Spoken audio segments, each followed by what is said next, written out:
अस्सलाम वालेकुम व्यूअर्स। उम्मीद करता हूँ सब खैरियत से होंगे। आज जो हमने डिस्कस करना है टॉपिक वो है हमारे पास केमिकल पोटेंशियल। तो केमिकल पोटेंशियल को हम जो है ना पार्शियल मॉलिक्यूलर फ्री एनर्जी भी कहते हैं।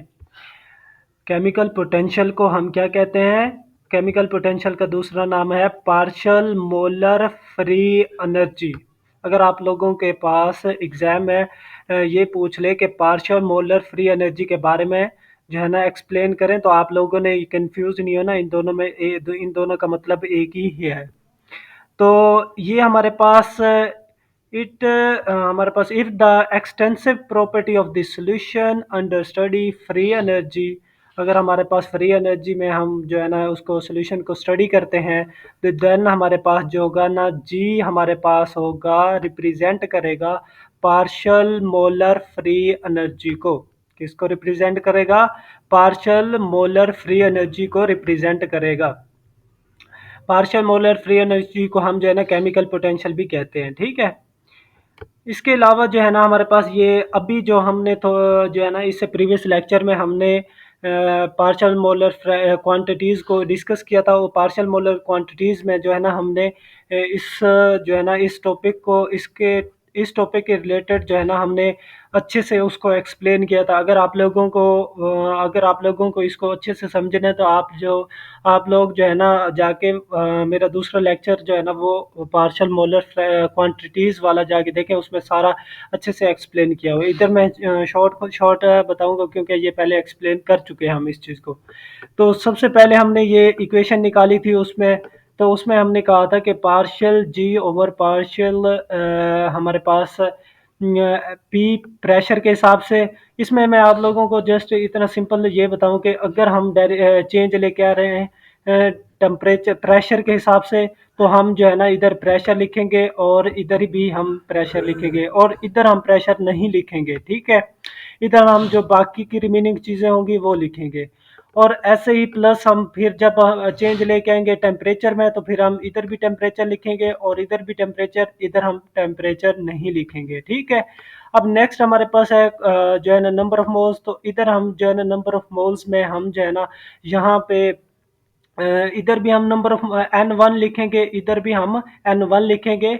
इधर हम जो है ना N1 नहीं लिखेंगे, बल्कि हम N1 तो ख़त्म हो जाएगा क्योंकि हम N1 पहले ले चुके हैं। हम ये चीज़ लेंगे और ये दो चीज़ें लेंगे। ठीक है। अब नेक्स्ट जो है ना N2 है। तो हम क्या करेंगे? N2 को ख़त्म करेंगे और बाकी चीज़ें लेंगे। जैसे कि हमारे पास यहाँ लास्ट वाले में मैंने क्या किया है, ये N2 लिया है। तो ये मैंने N2 को हम क्या कर देंगे, ये ख़त्म हो जाएगा क्योंकि ये हमने ऊपर ले लिया है। बाकी जो हमारे पास P1 T1 और N1 N3, तो ये मैंने यहाँ पे लिखा है P1 T और P T और N1 N3। मैंने N2 क्यों नहीं लिखा? क्योंकि जो है ना हमने N2 में चेंज लेके आ गए हैं ऊपर। ठीक है। तो ये हमारे पास इस तरह से ये एक इक्वेशन आ गई। इन सभी को फिर हमने पहले अलग अलग चेंज लेके आए और उसके बाद हमने इनको क्या कर दिया, प्लस कर दिया। अब नेक्स्ट हमारे पास जो है ना इन जो डी टी है और हमारे पास डी पी है, इसमें जो ये है इसकी जगह भी हम क्या करेंगे, ज़ीरो पुट करेंगे, और इसकी जगह भी हम क्या करेंगे, ज़ीरो पुट करेंगे। जब इसकी जगह हम क्या करेंगे, यहाँ पे ज़ीरो आ जाएगा और इसकी जगह भी ज़ीरो आ जाएगा।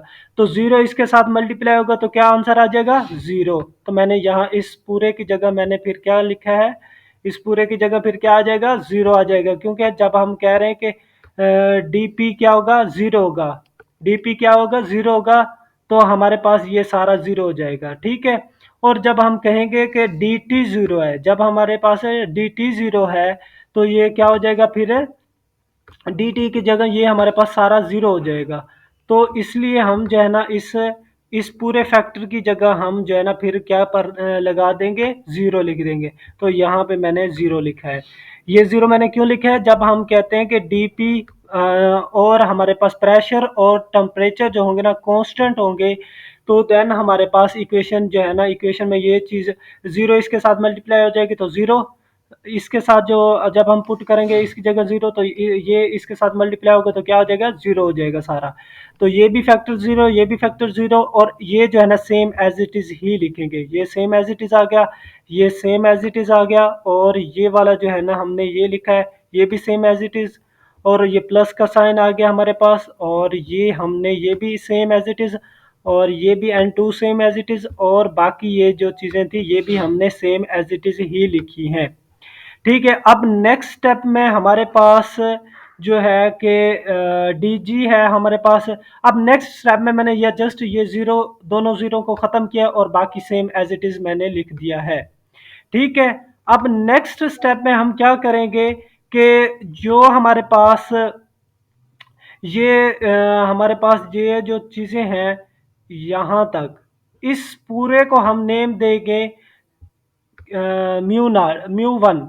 इसको हम पूरे का नाम क्या देंगे, म्यू वन का। और इस सभी को जो है ना, इस सब को हम नाम देंगे म्यू टू का। इस सारे की जगह हम क्या लिखेंगे, म्यू टू लिखेंगे, और इस सारे की जगह हम लिखेंगे म्यू वन। जहाँ पे आपको ये दिखाई दे सारा, वहाँ पे आपने म्यू वन, और जहाँ पे ये सारा दिखाई दे वहाँ पे आपने म्यू टू लिखना है। तो यहाँ पे मैंने म्यू वन लिखा, और बाकी हमारे पास क्या था, डी एन वन, तो मैंने डी एन वन लिख दिया। ठीक है, अब इसकी जगह ये डी वन की जगह ये डी वन आ गया हमारे पास, और इस सारे की जगह मैंने क्या लिखा है कि म्यू टू। ठीक है, ये म्यू टू आ गया। ठीक है हमारे पास। अब नेक्स्ट हम क्या करेंगे, इसको डिवाइड करवा देंगे डी से। हम क्या कर देंगे, डिवाइड करवा देंगे डी से। इधर भी हमने डी से डिवाइड किया, और इधर भी हमने क्या किया, डी से डिवाइड किया, और इधर भी हम डी से डिवाइड करवाएंगे। अब ये डी इस डी से क्या हो जाएगा, कैंसिल हो जाएगा। ये डी इस डी से कैंसिल हो जाएगा, और ये डी इस डी से कैंसिल हो जाएगा। जब ये सारे जो है ना डी डी खत्म हो जाएंगे, जस्ट जी हमारे पास इसमें क्या बचेगी, जी, और बाकी जो है ना फैक्टर आ जाएगा। इसमें म्यू वन और हमारे पास एन आ जाएगा, और इसमें हमारे पास म्यू टू और एन टू आ जाएगा। क्योंकि हमने डी को जो है ना डिवाइड करवा के ख़त्म कर दिया है, तो इसलिए जो है ना हमने इसमें से डी को ख़त्म किया है। ठीक है, जब हमने डी को ख़त्म कर दिया तो ये हमारे पास फाइनल जो है ना इक्वेशन आ जाती है किसकी, पार्शियल मोलर हमारे पास पार्शियल मोलर क्वांटिटीज़ की। ठीक है, बल्कि पार्शियल मोलर हमारे पास फ्री एनर्जी की, पार्शियल मोलर फ्री एनर्जी भी हम इसे कहते हैं, और केमिकल पोटेंशियल भी कहते हैं। अब नेक्स्ट जो है ना इसमें एक इम्पोर्टेंट पॉइंट है, वो आप लोगों ने देखना है इसमें कि इम्पोर्टेंट पॉइंट कौन सा है। इसमें इम्पोर्टेंट पॉइंट ये है कि ये वाला जो है साइन, ये वाला जो सिंबल है, ये रिप्रेजेंट करता है द पार्शियल मोलर क्वांटिटीज को, पार्शियल मोलर क्वांटिटीज, या फिर आप इसे कह सकते हैं कि केमिकल पोटेंशियल, या बल्कि आप इसे कहेंगे कि केमिकल पोटेंशियल आप इसे कह सकते हैं। इसे क्या कहेंगे, केमिकल पोटेंशियल कहेंगे, या फिर आप कहेंगे partial molar free energy quantities.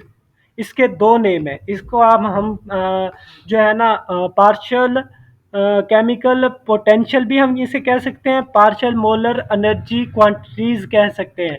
अगर हमारे पास म्यू ना होता इस इक्वेशन में, अगर हमारे पास इस इक्वेशन में म्यू ना होता, जी जहाँ पे आ जाए जी वन और जी टू आ जाए, फिर आप लोगों ने कहना है कि वो पार्शियल क्वांटिटीज है, पार्शियल मोलर क्वांटिटीज।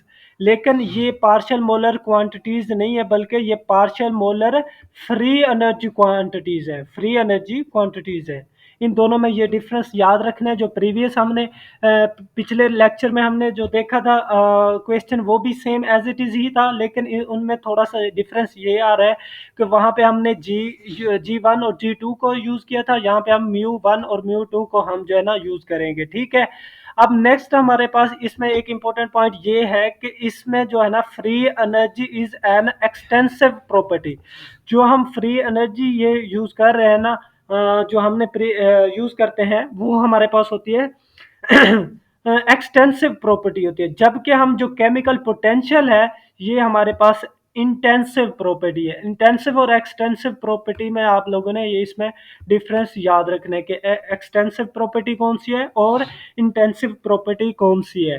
तो ये हमारे पास आज का लॉन्ग था इम्पोर्टेंट, ये जो है ना 2-3 बार एग्जाम में भी आया हुआ है। तो आप लोगों ने इसको अच्छे से देखना है। इसके अलावा भी फिजिकल केमिस्ट्री की बाकी जो भी जितनी भी हमारे पास केमिस्ट्री के रिलेटेड और मैथ के, इनऑर्गेनिक, ऑर्गेनिक के और एनालिटिकल के और इसके अलावा फिजिकल केमिस्ट्री के जो हमारे पास हैं, सारे लेक्चर्स अपलोड हैं इस चैनल पे। आप लोग जाके वहाँ पे जो है ना बाकी लेक्चर्स भी आप सुन सकते हैं फिजिकल के। तो उम्मीद करता हूँ आज का लेक्चर आप लोगों को समझ आया होगा। अगर आप लोगों को कोई चीज़ समझ नहीं आती, आप लोग हमारे कमेंट बॉक्स में जाएं, वहाँ से हमें कमेंट करके हमसे क्वेश्चन पूछ सकते हैं। और इसके अलावा अगर आप लोगों को कोई टॉपिक समझ नहीं आता तो आप देन हमें कमेंट में बॉक्स में जाएं कि ये हमें टॉपिक नहीं आता, आप जो है ना इस टॉपिक पे जो है ना नेक्स्ट लेक्चर बना दो, तो इंशाल्लाह मैं फिर नेक्स्ट जो है ना आप लोगों का जो प्रॉब्लम आपको आ रही होगी वही जो है ना उसी पे हम जो है इंशाल्लाह तो जो है ना वीडियोस बनाएंगे। तो मिलते हैं इंशाल्लाह फिर नेक्स्ट वीडियो के साथ।